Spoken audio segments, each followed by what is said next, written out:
Welcome to this next video for the reverse engineering course of simplilearn security. This video is associated with chapter number 14 of the reverse engineering course. During this video, we are going to see in practice the analysis of some executable packers, and we will try to unpack the original executables. As mentioned during the written part, we can use different generic methods in order to reach the original entry point of the packed application. During this video, we are going to see the different ways we described during the written part, so you can appreciate how useful those can be. So let's start with the first example, which is an executable packed with UPX. We can just run and see that it just asks from us to unpack it. Let's load it to all debugger and examine a few characteristics. We can see that the entry point starts with a push out instruction. Let's take a look at the section names. You can see the first section called UPX0 and then the next one UPX1. Looking at the section names sometimes can help us identify which packer has been used, but not always.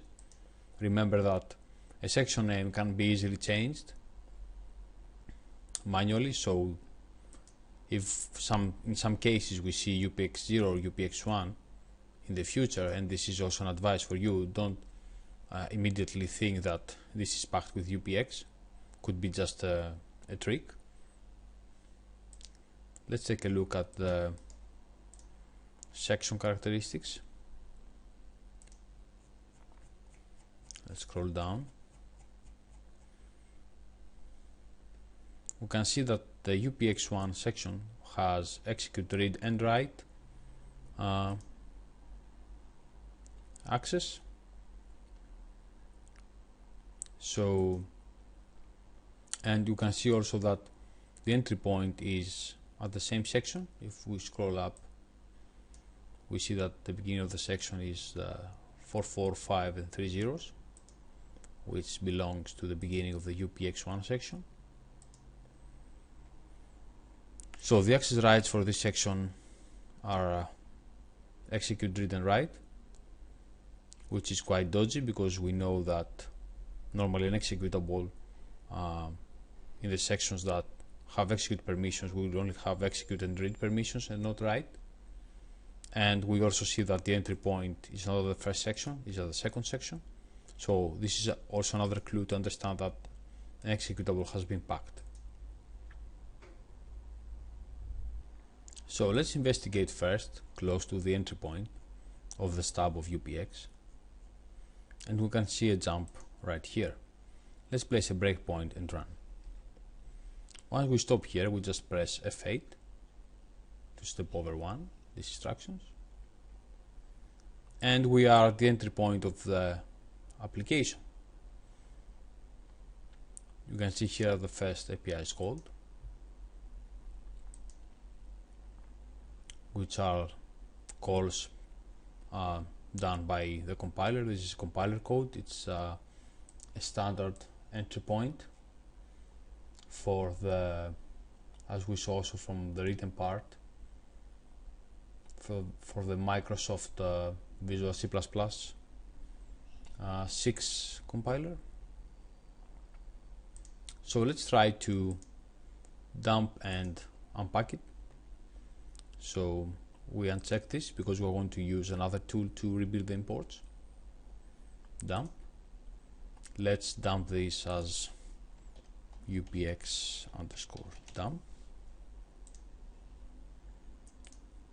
Then we're going to attach to the process of UPX packed file. We're going to set the new relative virtual address of the entry point, which is 271B0.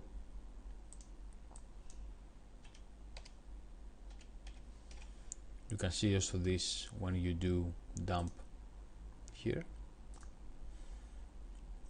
Let's do an import address table auto search to see if, and then get imports just to see if we can automatically resolve all the imports. You can see here that if we do following dump memory address and then long address with ASCII dump, we can see here the addresses and their names.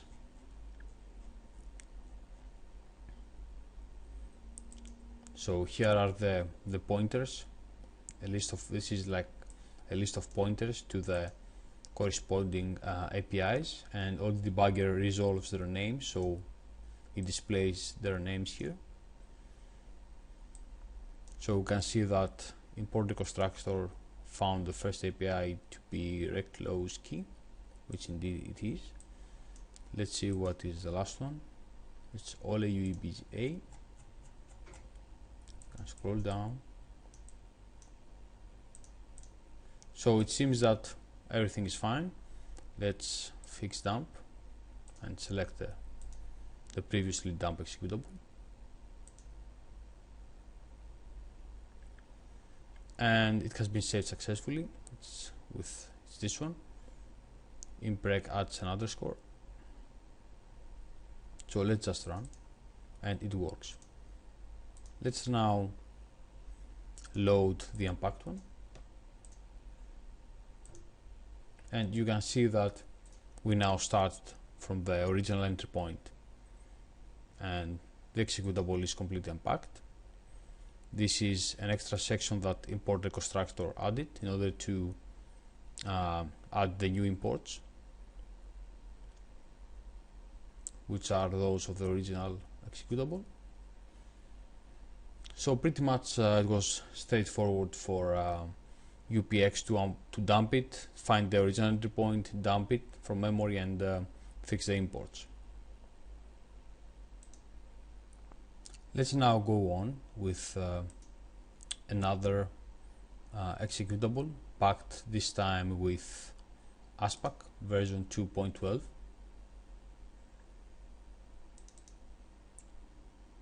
So let's load it with OLE debugger.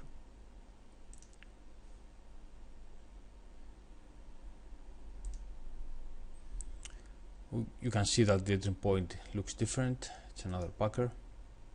We can see here that there are more sections. It's another executable.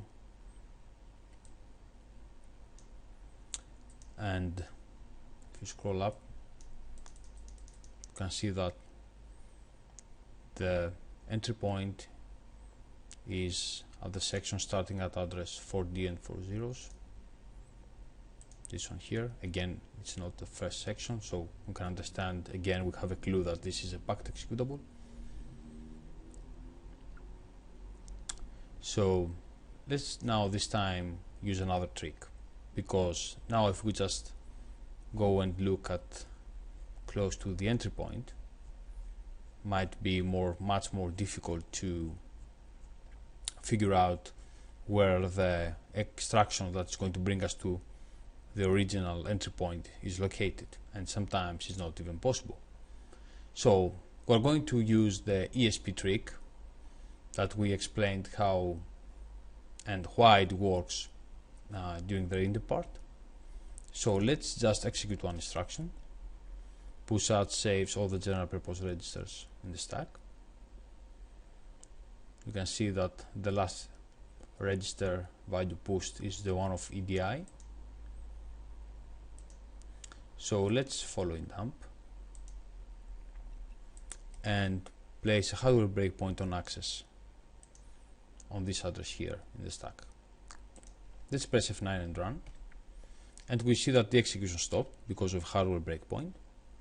This is the instruction that caused the hardware breakpoint to be triggered. When you try to pop add the registers back to the original values of the registers back to them, so it accessed that memory location who had set the breakpoint. So the hardware breakpoint was triggered. Let's step over once, and we can see a push red instruction, which is basically a jump to this address here. So let's execute two instructions, and we are again at the original entry point of the executable. You can select this instruction and press enter just to see the first instructions code and the first API. So let's try to unpack it. I'm going to dump again.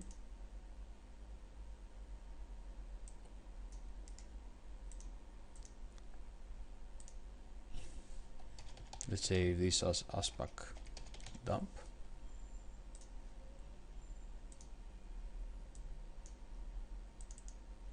Let's now use the import constructor. Place here the new relative virtual address of the entry point. Do an auto search in the import address table and then get imports. Let's fix the dump and see if everything is alright.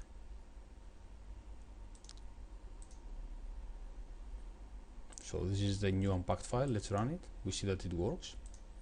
Let's load it with Oli.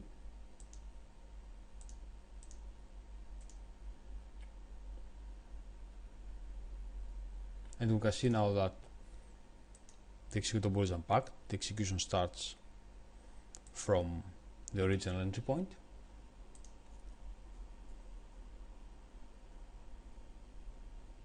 And as you can see, this entry point matches the Borland Delphi compiler signatures.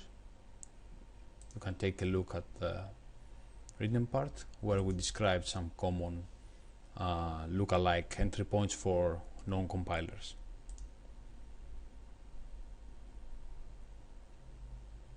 So we unpacked also aspack, and let's continue on with the next packer.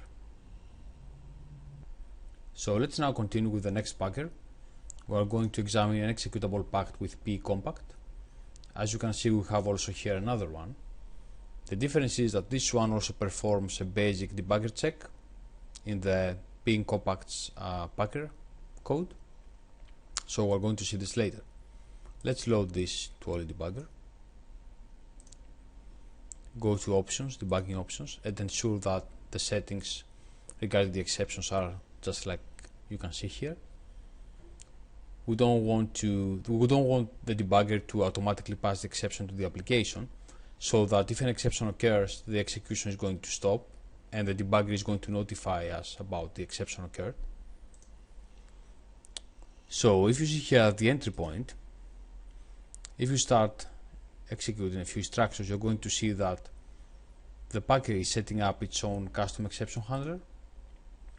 Then it zeroes out EX and then tries to access an invalid memory location in order to write there, because now EX is 0. So if you just press F9 to run, you're going to see that an access violation has occurred. So let's go to the address of the exception handler.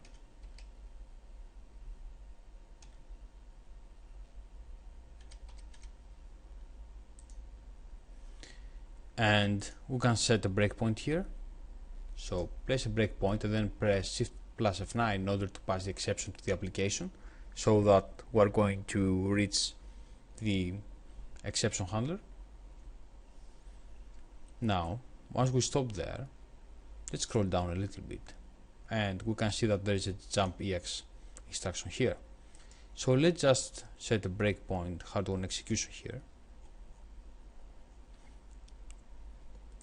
We can remove, yes, we don't have any breakpoint here, so we can just reload.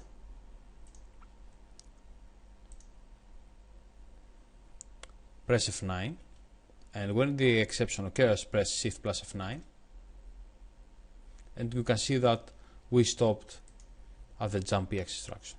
So press F8 once, and we reached again the entry point of the application. So let's try to unpack also this. Oli dump debug process.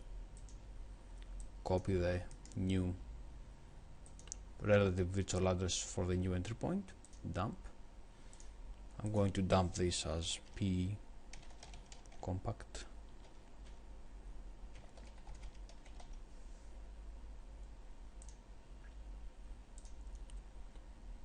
And then I'm going to use the import constructor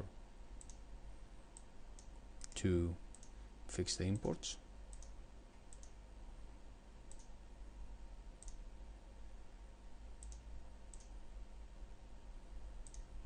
Let's try, and we see that it works. Let's now load it, the unpacked one, to Ollie debugger.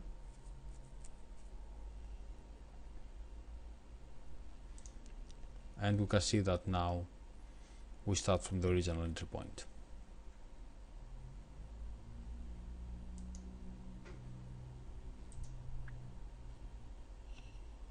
So let's proceed with the unpacking examples. And now we're going to examine this executable here that is packed with FSG version 2. Let's load it to Ollie debugger. And we're going to start stepping over the instructions just to see what's going on. Let's enter this first code here. You can see that we're going to return back here, and then this jump is going to bring us up here and then call the same routine again. So we're going to try to avoid long loops by setting breakpoints after them. This is a good practice because sometimes in big encryption and decryption routines we don't want to examine everything. We want just to be able to locate which is the next instruction that's going to be executed after long loops. So this example here is going to be very nice. So I'm going to set the breakpoint here. So I'm going to break here once this loop here is over. Then we can see here another jump that is not executed, otherwise it would be the execution here. Let's continue stepping. Then we see this loop going up here and then the same. So let's put a breakpoint here. Run. Let's continue stepping. You can see now that this is going to break up the execution here. So we can understand that this is a part of a big loop. Let's place again a breakpoint here and run.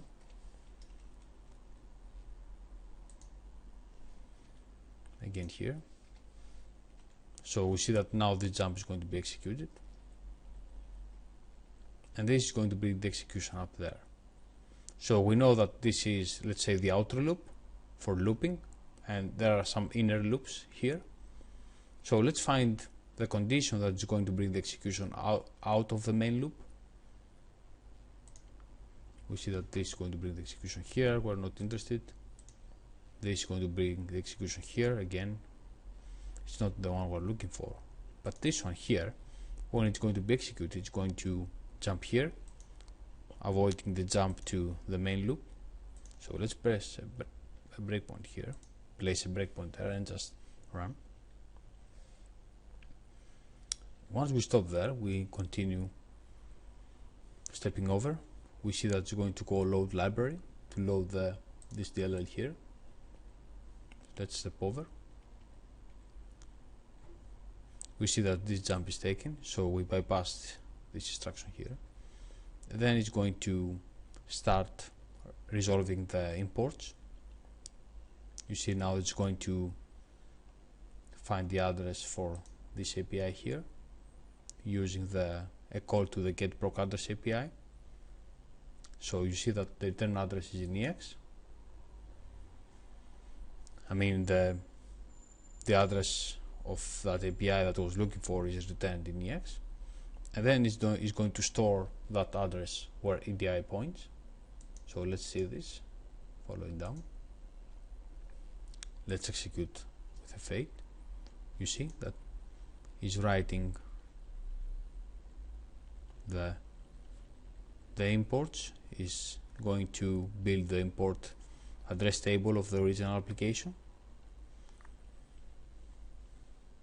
So as you can see, this instruction is not reached. So maybe this is the jump that's going to bring us to the original entry point. So let's place a breakpoint here and run. We can see that once it has constructed the import address table, is going to break here. So let's just step over with a fake. We see that the debugger is the disassembler actually of the old debugger is quite confused. So let's try and press Ctrl plus A to analyze. Didn't work very well. So select this area and right click and select during next analysis, treat selection as commands, and then press Ctrl plus A again. We see that this is a common Bol and Delphi compiler entry point. And again, let's try to unpack this.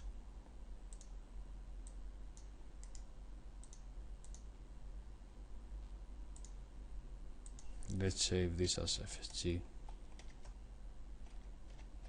dump.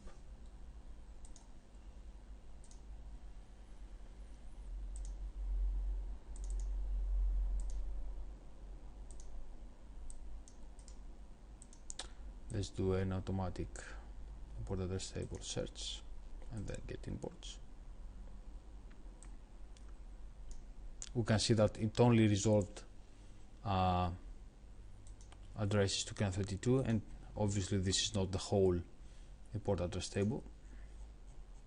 We can see that the import address table starts in this address here. So the RVA is this address minus the image space, so is 6C56C, sorry, 76C, and the size is,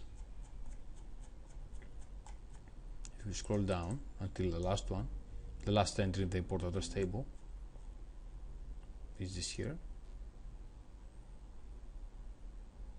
So we can calculate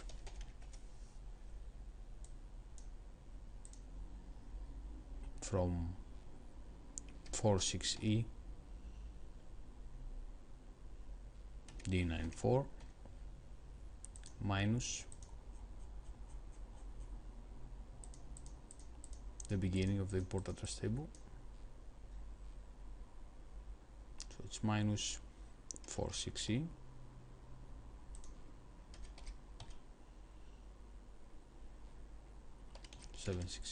equals 628. So we're going to manually fix the correct size, get imports,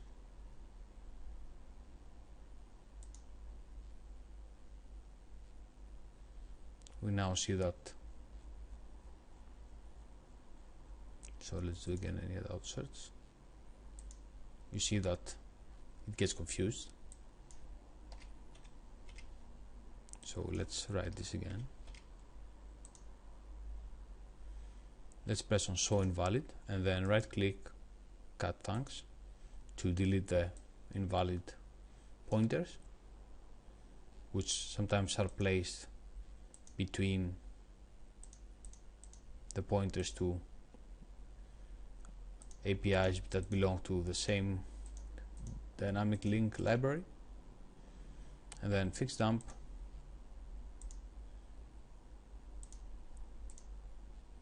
and let's go to examine the unpacked file and we see that it works. Let's also load it to Oli debugger, and we can see that now the execution starts from the original entry point of the application as expected.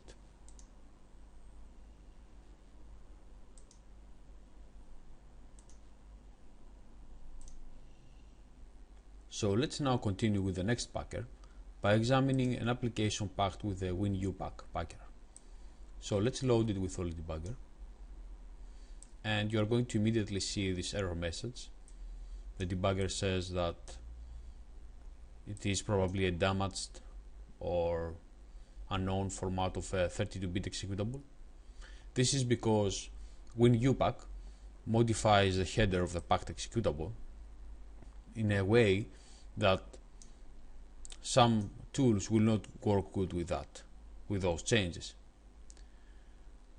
So what we need to know at the moment is what is the entry point of the packed executable, so we can start the analysis.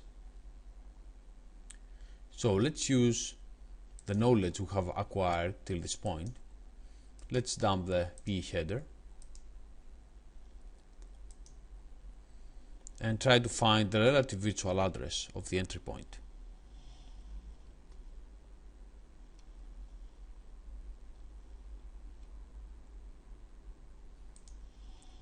So 1018 hex is the relative virtual address. We know the image base is 400,000 hex.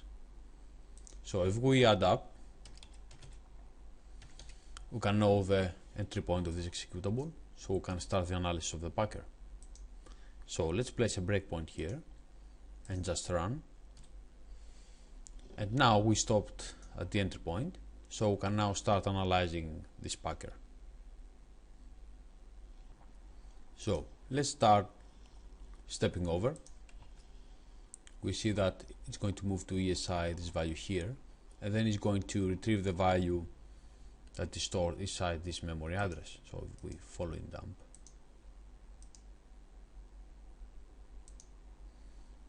so this is the value stored in this memory location. So it's going to load this to EX.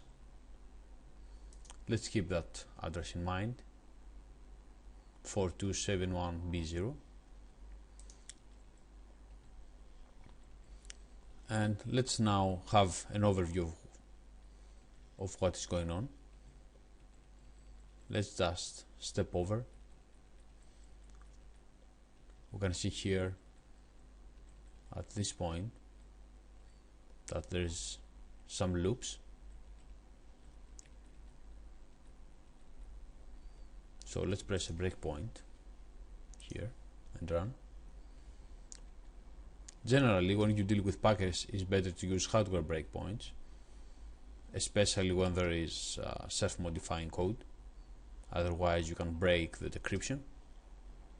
But in this case, we can also use software breakpoints. Here's another loop.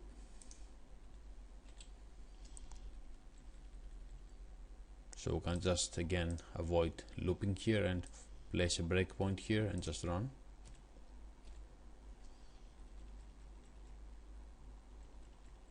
We can see here it starts loading the DLLs that are necessary in order to retrieve the APIs and create a valid import address table for the packed application. You can see here that it's going to load the getproc address, call the getproc address in order to get the address of this API here. And then when it gets it, it's going to store it where EDI points.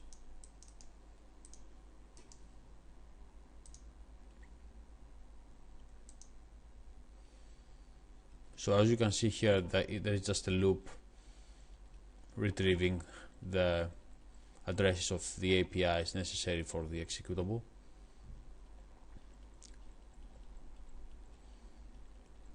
We can see that once the loop is over, this jump is going to be executed and bring the execution in this red instruction here.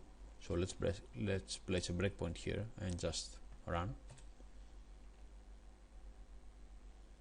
You see that it has fixed and constructed actually the whole import address table, has resolved all the addresses to the APIs.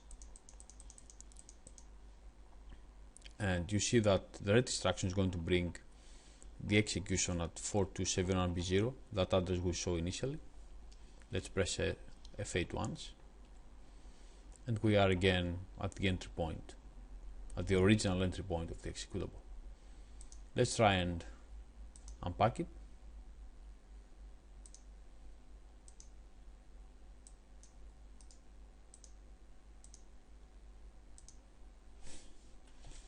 Let's save this as WinUpack dump.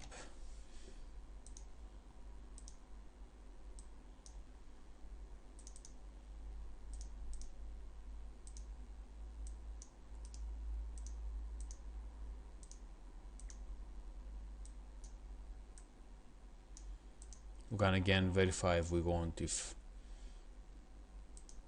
importer constructor has correctly resolved the whole import address table.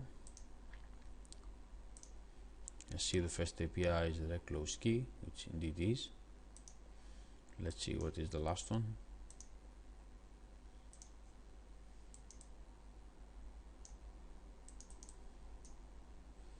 It seems that everything is fine. Just fix it down. Let's try and see if it works, and it does. Let's load it also again to Oli debugger. You see that still the P header is invalid.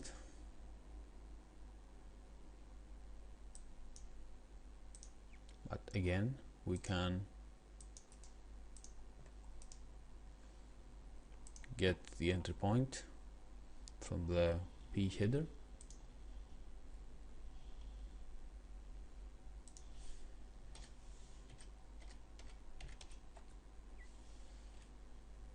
And run. So as you can see now, the execution starts normally from the original entry point as expected. So we managed to unpack also WinUpack.